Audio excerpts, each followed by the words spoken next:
Today I want to talk about scene description, which is everything you find in a screenplay that's not a scene header, a character name, or dialogue like this. This is scene description, or action. It's pretty much everything you would see on screen if you were an audience member sitting there watching the movie projected. It's probably the most overlooked part of screenwriting and often the most important part. So today let's look at how we can make this a little bit better. This example actually came from a script I found. I've changed some names around, but whoever read it shouldn't be embarrassed because we're here to make it better. So let's take a look and let's read it aloud. Interior hotel night. Mike is carrying a large tool satchel. He is walking in a backstage area of the hotel. He is wearing a radio headset. Also in that radio headset is a tiny camera above his right ear. Phil is sitting safely in his hotel room watching Dan's transmission on a laptop computer. Phil is talking to him through the headset. Phil, there should be a ventilation shaft about 10 yards to the left. Do you see it?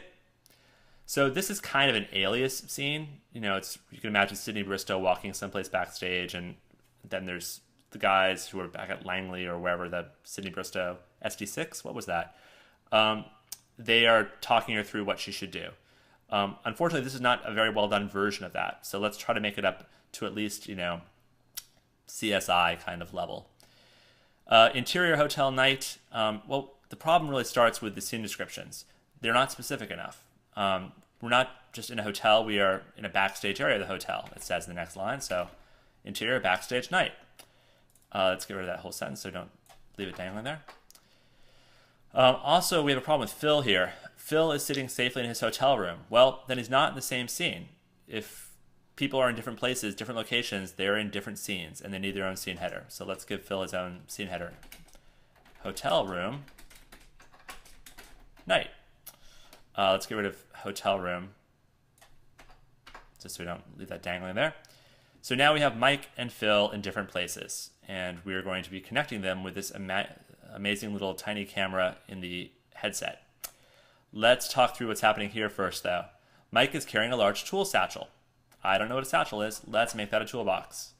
Also, let's try to avoid so much subject, verb, object. Let's start with carrying a large toolbox. Mike. Well, we're backstage someplace. It could be an empty backstage, but that's a pretty bad episode of Alias. Let's have some other people be around. So we're backstage. I should say the script is supposed to be Vegas, so let's give us some stage crew, some dancers. Mike makes his way past stage crew, capitalized because they're new people, and dancers. What are they doing? Well, they are busy setting up for rehearsal. He is wearing a radio headset. Because Mike is a few dozen words back there, let's put Mike back in there. Mike is wearing a radio headset. When a character is simply wearing something, as an audience, we don't tend to notice it. So let's have him do something with it. Mike keeps one hand on his radio headset as if talking with a supervisor. Okay, this is a pretty standard gag. That sense of like, oh, no one bother me because I am busy talking on this headset. What is he saying? Yes, sir. What's his excuse?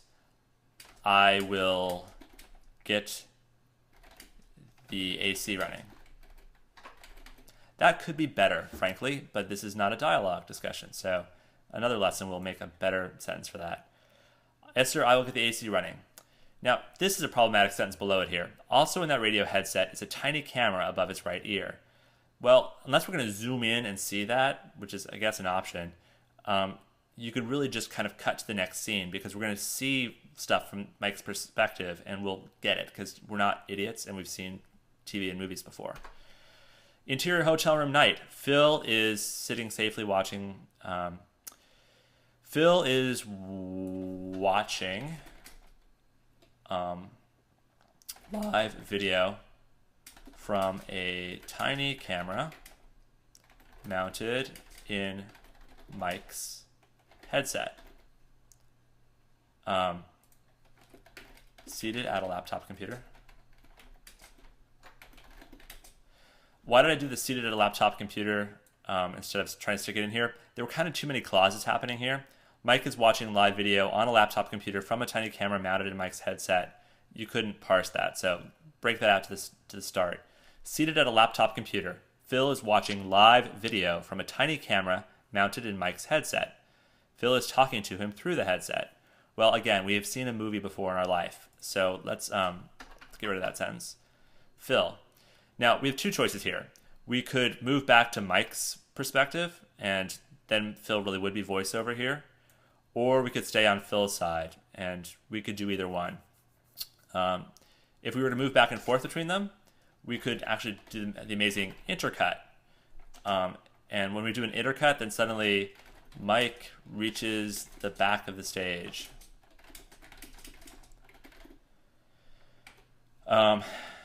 Intercut basically means the last two scenes you've seen, we're going to be moving back and forth between them, and we're not going to say hotel room and backstage again and again. It's a time saver there.